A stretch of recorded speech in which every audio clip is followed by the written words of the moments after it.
process of accountability actually look like? If we are to seek the answers to the many unknown questions, or the many outstanding questions about Jeffrey Epstein, what does this process look like? Where do you even start? If we look at our government through a lens of reality, meaning we don't expect there to be that whodunit written inside the FBI waiting for us all wrapped neatly in a gift bag, how do we find out this information if it's been hidden or destroyed? And I would like to present to you today some steps that can be taken to start collecting answers to some of these questions. And the first thing is Ghislaine Maxwell, who served as Jeffrey Epstein's madam in his sex trafficking crime syndicate.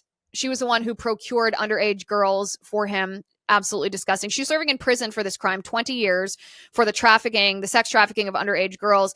She, according to the Daily Mail, is willing to testify in front of Congress. Now, I don't know what that entails. I don't know if she has the client list. I don't know if she has other details that she would be willing and able to not only supply, but corroborate about who Epstein was working with.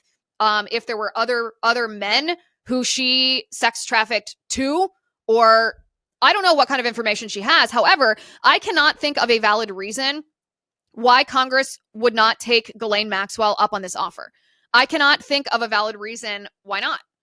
I don't know if this woman is honest. I mean, I would not trust her.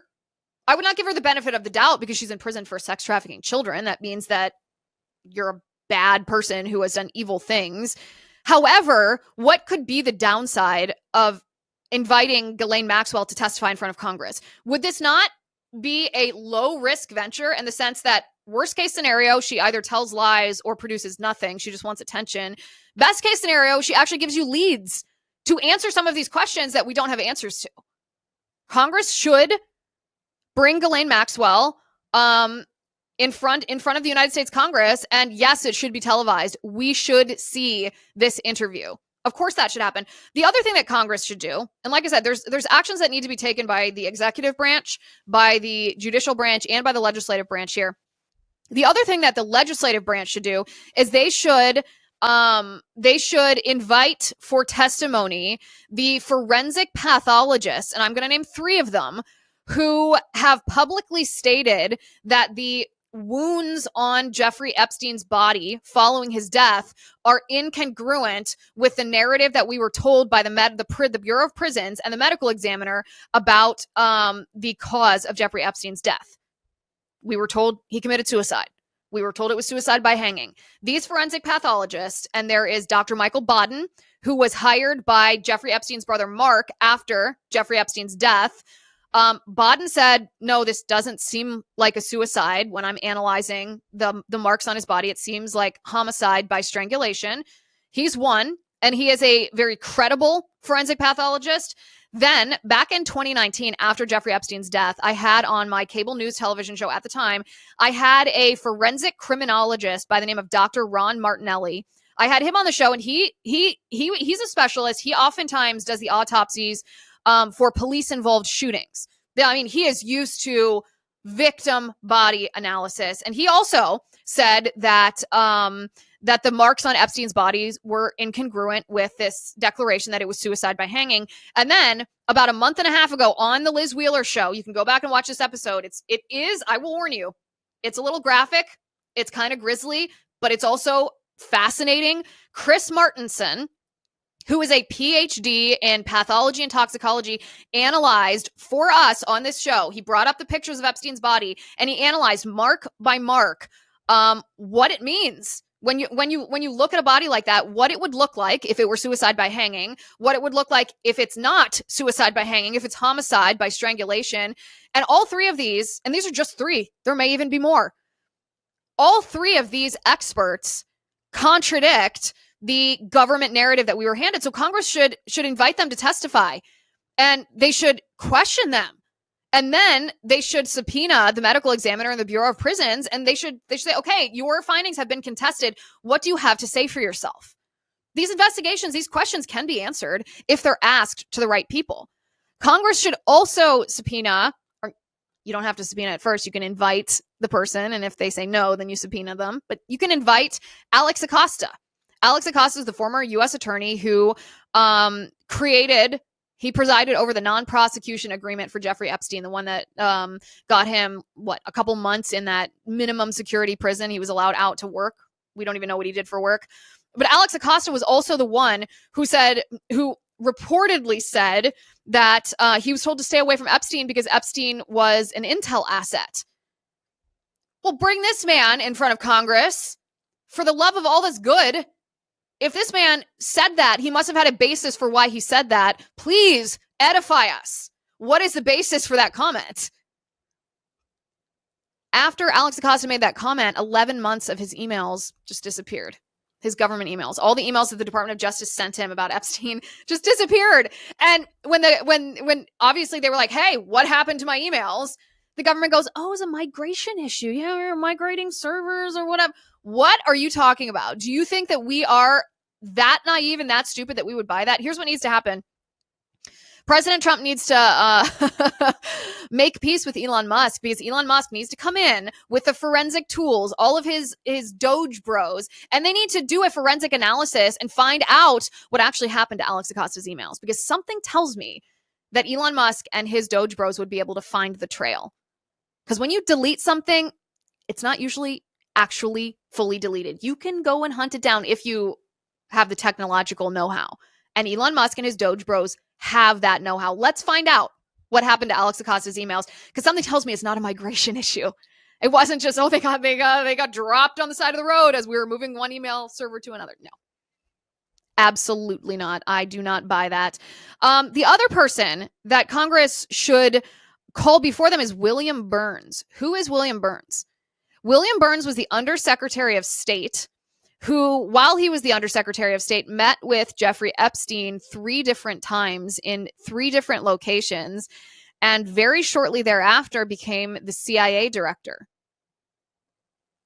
So when you hear reports about, Jeffrey Epstein met with the CIA director, well, technically he met with William Burns before Burns was the CIA director, but it is true that he met with the Undersecretary of State who became the CIA director in the midst of all of these scandals. He should be questioned about Jeffrey Epstein. His official narrative was, he was just consulting with Jeffrey Epstein about, transitioning to the civilian sector. What on earth would Jeffrey Epstein know about that? No, something doesn't ring true there. And if something doesn't ring true, that person who said the thing that doesn't ring true should be hauled in front of Congress and questioned about it. Again, there are many different things that can be done in order to facilitate the process of accountability. It's not just go into the FBI and turn over every banker's box and open every filing cabinet looking for this answer. John Solomon, by the way, reporter John Solomon says there are actually several documents that, of course, don't relate to child sexual abuse material, that, of course, don't relate to underage victims, that Pam Bondi, the Attorney General of the United States, has in her authority, or has the authority to release. This is what he said over the weekend. Take a look at this. John, I started the podcast earlier today with a phone call from somebody who I think really expressed what a lot of us are feeling about the Pam Bondi, debacle here on Epstein. And he said, look, there's nothing more important than crimes against children. And all of our guts are saying there's something really wrong here. And now we're being told to shut up and sit down. And we're being told this without giving us, as he said, help me believe. I want to believe. Help me believe. What is your take on the Epstein thing and why is it just Pam Bondi that has bungled this thing, or what is it? Listen, the FBI turned over everything it has. There's no doubt about that. I've done reporting on that. Right. I think Pam Bondi simply raised the expectation of this, maybe to have a Fox News moment or just to have one of those sort of excitement moments, and wasn't well prepared, and so overstated what was there, and then they've been rolling backwards ever since. Now, I think there are 2 places that President Trump, Pam Bondi, and and the American public could benefit by focusing on. We focused on what the FBI got, but probably the most interesting evidence is still under seal in the grand jury in the Southern District of New York. Every time you see someone talking about this, those documents aren't mentioned. I think that that's what people like the lawyers for Epstein were talking about. Alan Dershowitz was talking about this the other day. I think that you look at the grand juries, and there are two grand juries. There's one in the state of Florida, and then there's one in Southern District of New York. The state of Florida is out of Pam Bondi's control now, though it would have been under control back then. Get that information out. Get the information at the Southern District of New York, create a Vaughn index of all the documents, let the people see what's been released, what's not being released, and the reason it isn't being released. You'd have a moment of transparency that would reboot the confidence of the American people to trust going forward. The second place to look is that it is clear that Jeffrey Epstein had some interactions with United States intelligence. I do not believe he was an asset. He wasn't a knock. He wasn't a controlled source for the CIA. But at various times, he would have had interactions with the CIA and the people around the CIA. By Jeffrey Epstein's own admission in an interview he did several years ago before his death, he admitted that he was working with a Saudi Arabian businessman named Khashoggi back in the 1980s when Khashoggi was the main man for the Iran-Contra transactions between the Reagan administration, Iran, and the Contra rebels. It's impossible that Jeffrey Epstein, with that level of relationship, didn't run into the CIA and most likely ran into the CIA, again, a few times. And my sources tell me there's a few other interactions. Let's get that out, too. He's dead. There's no reason to hide this information. So Florida grand jury, Southern District, New York grand jury unsealed, and whatever the CIA has on Epstein, I think that would give a great accountability. It would get Pam Bondi, Donald Trump, and the FBI focused on other bigger things than this. I don't think there's going to be a lot of surprises, but the lack of trust that they've created can be easily fixed with that. Isn't that interesting? So that was John Solomon from Just the News talking to our very own Glenn Beck. There are documents that can be released. Pam Bondi has the authority as Attorney General to release them. Well, there's a start. Now, the judicial aspect of this that I mentioned, I said that there was things that the executive branch can do. That's the things that Pam Bondi can do, which include releasing these documents and keeping her mouth shut on Fox News. There are things that the legislative branch can do. Congress can exercise their oversight capacity. They can bring before Congress Ghislaine Maxwell and the forensic pathologists and Alex Acosta and William Burns. There is also something that can be done by or with the judicial branch. Alan Dershowitz, who claims he was falsely accused of being associated with Epstein's crimes. He was at one point Epstein's lawyer. He denies any association with Epstein's crimes, and he has vindicated himself with evidence of this claim. He says he has seen the Epstein client list. He knows people that are on the client list, and he says he cannot reveal that publicly because of non-disclosure orders that he's required to follow. He said that there are several judges who have in their power the ability, I believe, to release him from those non-disclosure orders, at which time I assume it seems that Alan Dershowitz would like to reveal that to the public. We've invited Alan Dershowitz to come on the show. We hope he does. We think he has a lot of interesting information and insight on not just his interaction with Epstein, but on this entire process, because he has been an advocate for maximum transparency in this process in order to clear his own name. So he knows where the skeletons lie in our government, in the judicial branch, the legislative branch, the executive branch, both current sitting politicians and also former politicians, people who are no longer in positions of power, but were at the time that that Epstein was committing his crimes. Alan Dershowitz says these judges have the power to allow him to speak. And so the role that we should advocate for, and our voices are, of course, extremely powerful, is that these judges allow Alan Dershowitz to speak the truth. It seems to me to be immoral not to allow a person to reveal information that they know when it impacts our country in as significant of a way as this. So that brings us, of course, to this final thing that needs to happen in the process of accountability. And that final thing is a special prosecutor.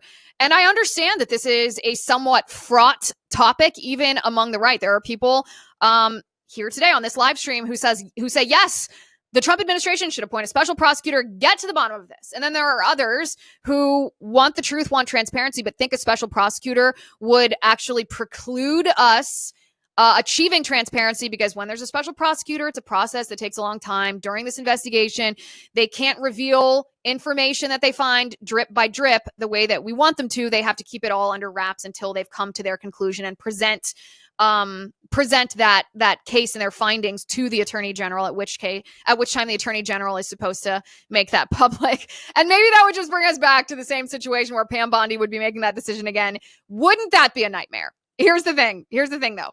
I do understand the concern about it being 4 years, and I'm not typically a fan of the idea of special prosecutors, because I think that's the role of the Department of Justice. However, in this case, I also understand that it's two different missions. One mission being two different missions when it comes to justice. One mission being to hold the deep state accountable for the crimes they have committed against us in the past, and then a totally separate mission to stop criminals and thugs, cartel members, terrorists who are plotting against our homeland. Those are two pretty different things. Those are two very different sets of marching orders. They both matter, and they both matter deeply. One has a more urgent implication on our safety, stopping criminals and thugs and terrorists who are actively plotting to hurt us. And the other, holding the deep state accountable for things they've already done, is important for our rights as free Americans moving forward. However,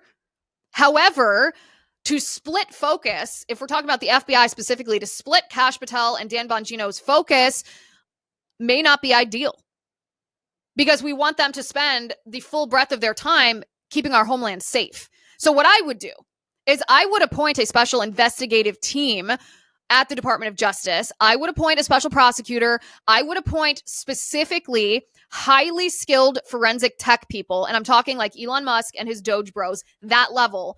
And I would task them, mandate that they go into the FBI and any other agency that we believe is tainted by this, and that they find all the destruction, the evidence of that destruction, all the subversion. If there's hidden documents, find them to produce any documents that they can find, or any evidence of destruction or subversion, and the names of the people involved in that. Because it's never going to be a situation where we're just like, come on, Kash, come on, Dan, come on, Pam, hand us the goods. The goods don't exist in the way that we have thought about them, or that we would like them to exist. It's not like all the dirty evidence is simply behind the locked door, and as soon as we got the key because we won the election, we open the door and we get access to all the dirt. No, that's not how it works. So I would appoint a special investigative team so that Kash Patel and Dan Bongino don't have their focus split. Even so the Attorney General, who I hope does not continue to be Pam Bondi, but even so that an Attorney General can focus on immigration and criminal syndicates and making sure that the rights of the American people are not violated, I would appoint a special task force here.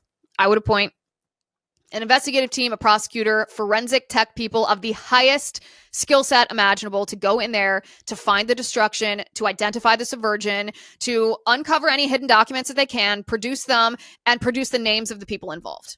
That's what I would do. That's what the American people want. The base cares about the Epstein files because it represents justice.